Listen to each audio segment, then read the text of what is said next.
Round 10 takes us to the historical circuit of Namur in Belgium. This track always provides some great racing, and with two champions yet to be crowned this year would be no exception. Here is what happened at the final round of the Italian MXS Championship. As the gate fell for the penultimate time for the MX2 riders this season, it was the privateer Jan Horst who would seize the initiative and take the whole shot. He was leading from Tim Schultz and an ever-improving Jarno Bleekmans. Helm made a mistake in the first corner along with Gatland. Gatland and Helm found themselves in 4th and 5th early on and set about chasing the leading three. Helm made a small mistake in a rut and allowed the champion to go down the inside, although Gatland was making mistakes himself.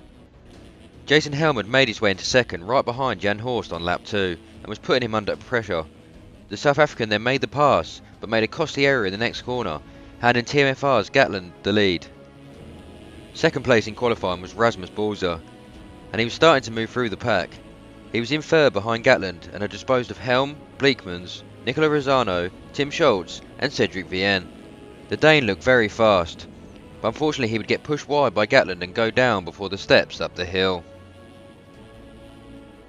On lap 4, Gatland was stretching his lead to 13 seconds over Jarno Bleekman and Simone Santini. It looked like Gatland wanted to end his amateur career with a brace of moto wins. Jordi Prats was having his best race of the season and was sat in 6th place halfway through. Could the Spaniard hold his nerve and bring it home on a track he wasn't really gelling with? There was a three-way battle brewing for second. The Italians Simone Santini, Jan Horst and Rasmus Balzer. Balzer was the quickest of the three, but would he be able to make the passes and set off after Gatland with only 2 laps to go? Crossing the line first would be Gatland, and he would beat Rasmus Balzer and the Italians Simone Santini. Another great ride for Gatland, and showing why he'd be moving up to pro after this event. Helm would come home in 4th and improve his chances at second in the championship after a poor moto from Cedric Vienne.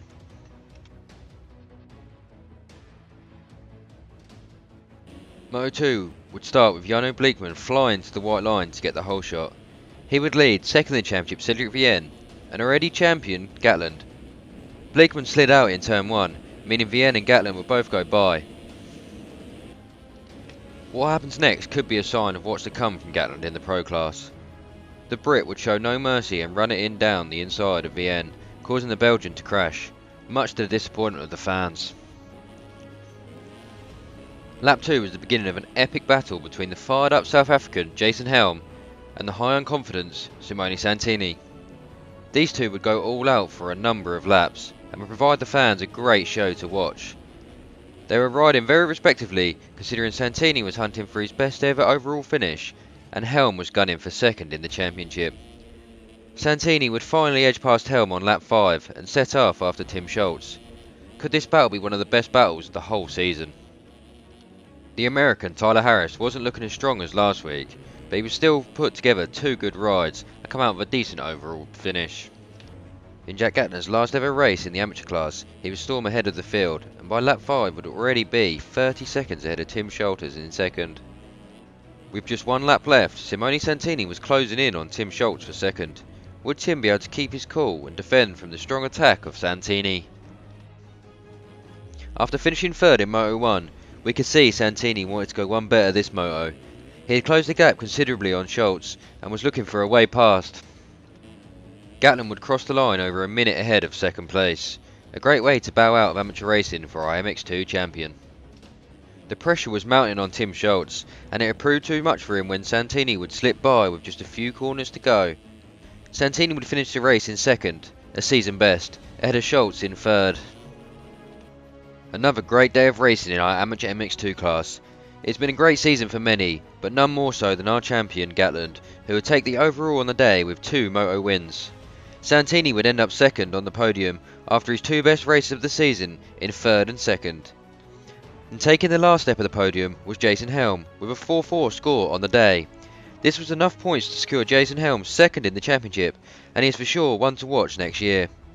In 4th place was Tim Schultz, who has had a good season, ended up 4th in points also, and rounding out the top 5 would be the consistent American Tyler Harris. A great year of racing in the amateur MX2 class, and we hope for much of the same next year. The amateur MX1 champion is yet to be decided, and the dogfight between Johnson and Tyrone was set to be continued this week at Namur.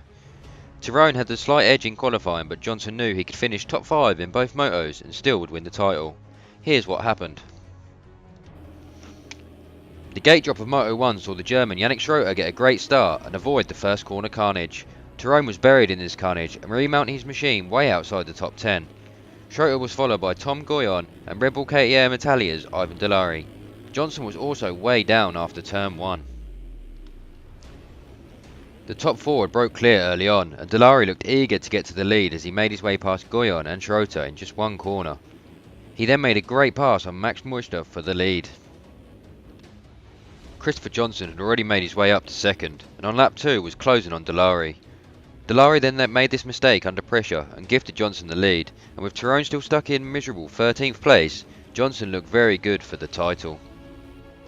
Lap 4 saw Luca Tyrone still stuck mid-pack in 11th, and a staggering minute behind race leader and championship rival Johnson. At this point it looked like the pressure had got to Tyrone, whereas Johnson looked calm and relaxed. 3/4 of the race had been done, and Johnson pulled a 12-second gap over Delari, and the fast starting German Schroeter was in 3rd. Gabriele Grossi was in 4th place, just ahead of the French rider Jean-Michel Bouquet. We've seen a lot of progression from both of these riders this season, and they will definitely be ones to keep your eyes on next year. By this point at the last lap, Johnson would have known that Luca was only in 6th place, so Johnson eased off the throttle and enjoyed the atmosphere here at the Citadel. The Swede took the Moto 1 victory, and along with it the 2017 Amateur MX1 title. He would be followed home by Schroeter in 2nd and Delari in 3rd.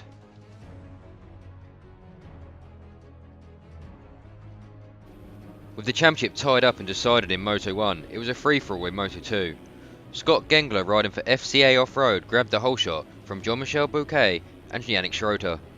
Johnson, riding his new 252 stroke, was side by side with Vidieri for 4th. By lap 2, Yannick Schroeter was leading from Gengler and Delari. The German looked very smooth and also very fast on this tough technical track. Would anyone be able to stop him? Luca Tyrone was not enjoying his time here at Namur. The Italian was struggling once again and would find himself outside the top 10 on lap 3.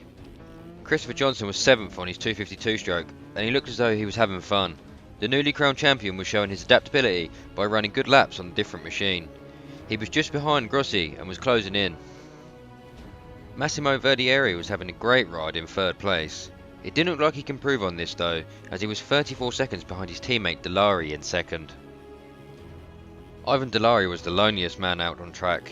The Italian had 15 seconds to gain on race leader Yannick Schroeter and a massive 38 seconds behind him. Once again, this was proven to be an excellent ride by the Red Bull KTM Italia rider. Yannick Schroeter really stamped his authority in this moto. He took the checkered flag and beat Ivan Delari by 25 seconds, and in 3rd, it was the Frenchman Jean-Michel Bouquet. Christopher Johnson brought home his TM 252 stroke in 4th.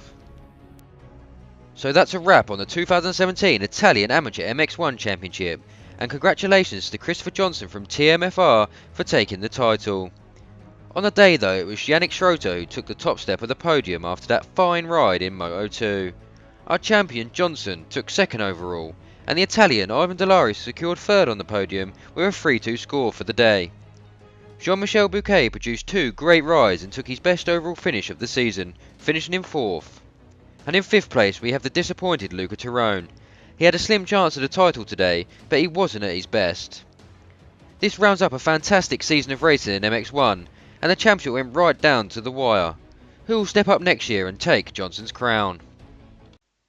All eyes were on the Open Pro class as it was the only championship not to be won.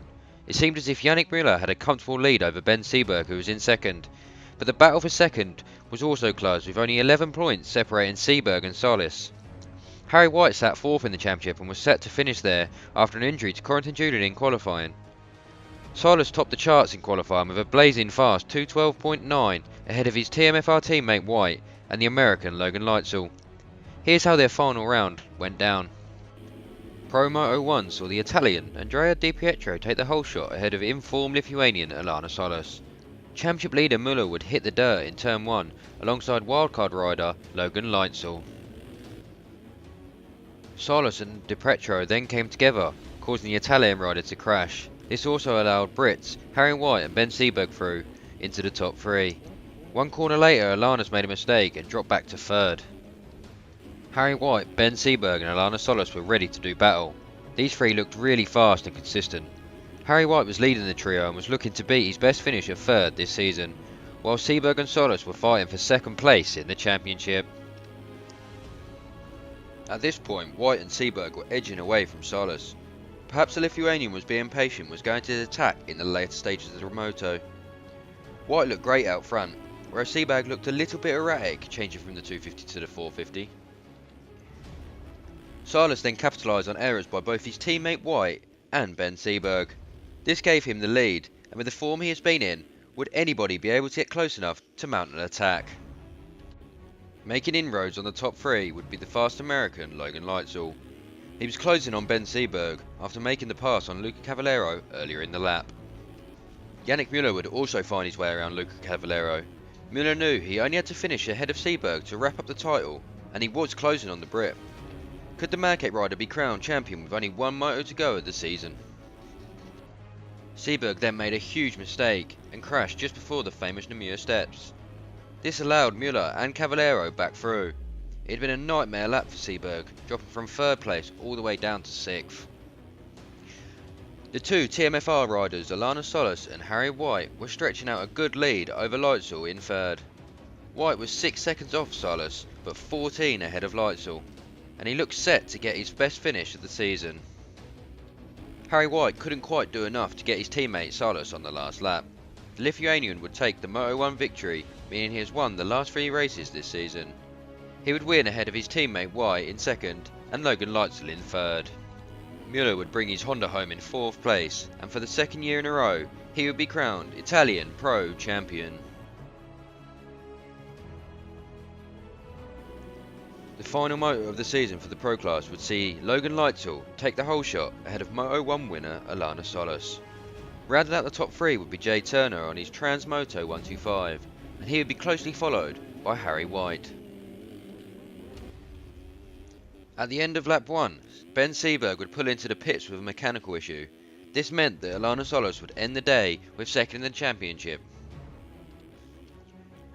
By the halfway point of the moto, Logan Leitzel had extended his lead to 32 seconds over Alana Solis. The American was looking extremely comfortable this moto, and following Solis in third place would be the Brit, Harry White. Harry White then found himself in the fumes of his teammate Alana Solis.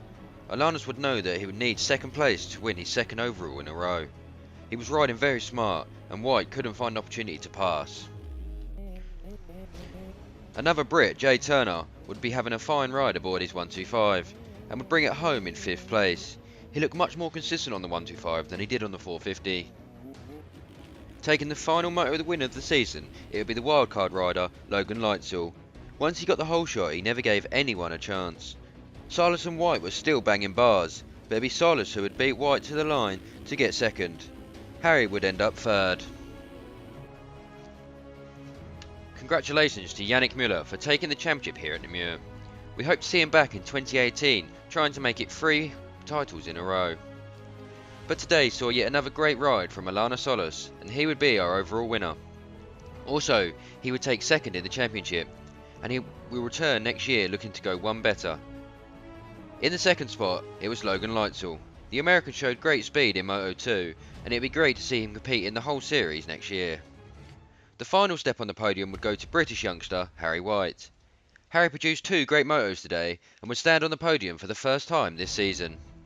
4th place was Luca Cavallero, the Italian once again showing his consistency, and rounding out the top 5 would be our champion Yannick Müller.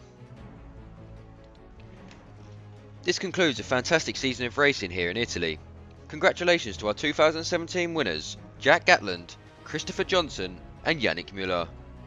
We saw some fantastic racing here in 17, along with some new winners and some breakout rides. The riders have just under a year to prepare for the new season, but come October 2018, who will be ready to take one of the titles?